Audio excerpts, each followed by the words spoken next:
Hello दोस्तों, स्वागत है आपके हमारे नई वीडियो में। आज हम आपको बताएंगे एसएससी प्रोटेस्ट का आगे अब क्या होगा, क्योंकि ये जो जितने सारे टीचर हैं जैसे नीतू मैम हुई, राकेश यादव सर, आदित्य रंजन सर, ये सब लोग आपस में लड़ रहे हैं। अब प्रोटेस्ट का क्या होगा, कौन करेगा भाई प्रोटेस्ट जब तुम ही लोग बच्चों की तरह लड़ रहे हो।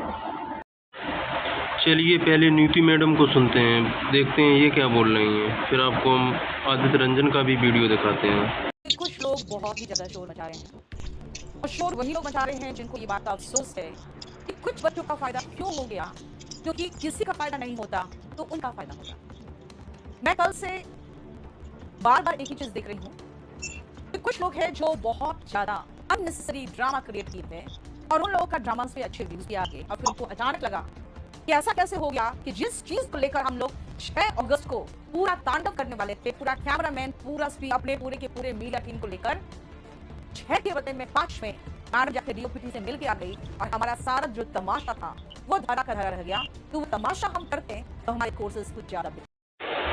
चलिए अब अपन आदित्य रंजन को सुनते हैं, फिर बताएंगे क्या कंट्रोवर्सी है और कहाँ से कंट्रोवर्सी शुरू हुई है, और अपने नज़रिए से देखते हैं कौन सही है और कौन गलत है। जिस व्यक्ति से, जिस सिस्टम से, जिस अन्याय से आप यहाँ पर लड़ रहे थे, आप उसके चाय के 2 चुस्की के आगे वहां पर जाकर के फीके पड़ गए, उसकी मेहमान नवाज के आगे जाकर के जी हुजूरी करके चले आए। आपका जहां गर्दन तन करके बच्चों के लिए बात करना था, बच्चों के साथ अन्याय के ऊपर में बात करना था, वहां पर गर्दन झुका करके अपने सलाम नमस्ते करके टाटा बाय बाय करके चले आए।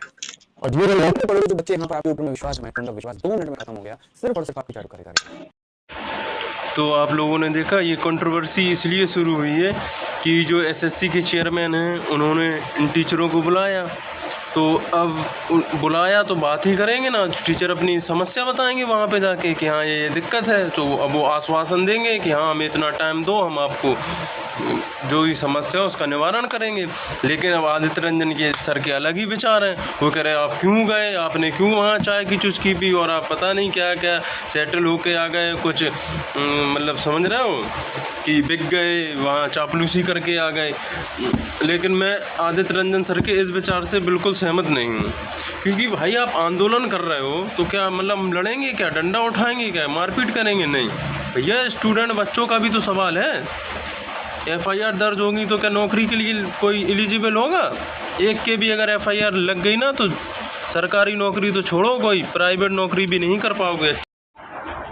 मुझे तो इस आंदोलन में टीचरों में जो आपस में ना तालमेल नहीं बैठ रहा है, कोई पूरब को भाग रहा है, कोई पश्चिम को भाग रहा है। वो कह रहे हैं आपने कोर्स क्यों भेज दिया, वो बोल रहे हैं नहीं हमें को क्यों नहीं बुलाया, आप लोग वहाँ चले गए लॉलीपॉप लेके आ गए। अरे भाई वो तुम लोग आपस में क्यों लड़ रहे हो? अगर किसी ने 100 रुपये का कोर्स बेच भी दिया है तो अच्छी बात है, हो तो रहा है, स्टूडेंट का भला हो रहा है। आप भी 50 का बेच दीजिए, जैसे राकेश यादव सर ने रेलवे के कोर्स 100 के कर दिए, शायद 91 के या 99 के जितने भी किए हैं, और अब उसी में इन टीचरों में आपस में लड़ाई हो रही है कि नहीं कोर्स की कोई बात नहीं हुई थी, बताया नहीं था कि कोई कोर्स नहीं बेचेगा। भैया तुम भी बेचो, अब अगर स्टूडेंट का भला चाहते हो तो तुम लोग भी कोर्स बेचो, तुम भी 50-100 में बेचो। भाई मुझे तो लग रहा है ये कोई भी स्टूडेंट का भला नहीं चाहते, ये सब अपना अपना देख रहे हैं कि बस हमारा कोर्स बेचे, हमें फ़ायदा हो। ये सब आपस में इसीलिए को लगे हुए हैं। अब बताइए, अगर स्टूडेंट का भला करना चाहते हो तो 100 रुपये 50 रुपये में कोर्स बेच दिया तो क्या दिक्कत है भैया? तुम भी बेचो, सब लोग बेचें भाई। इसीलिए मैं तो इन लोगों पे इतना विश्वास नहीं करता। हाँ जी पढ़ाते हैं, अच्छा पढ़ाते हैं, पर ठीक है यार, तुम ही लोग आपस में क्यों लड़ रहे हो? अगर तुम ही लोग में एकता नहीं है तो क्या होगा, फिर स्टूडेंट तो बेघर ही जाएंगे। नीतू मैम से तो मैं भाई संतुष्ट हूँ कि वो जो भी बात कह रही हैं बिल्कुल सही कह रही हैं कि हाँ कि लड़ेंगे क्या जाके, वहाँ बुलाया गया, सब उनको समस्या बताया है, एसएससी चेयरमैन को जो भी समस्या है उनने टाइम दिया है, नहीं सॉल्व करेंगे फिर आंदोलन होगा। पर ये नहीं कि हम जाएं वहाँ लड़ने जाके। हाँ आप लोगों क्या सोचते हैं इन लोगों के बारे में, अपने विचार ज़रूर दीजिए, कमेंट करिए, लाइक करिए, सब्सक्राइब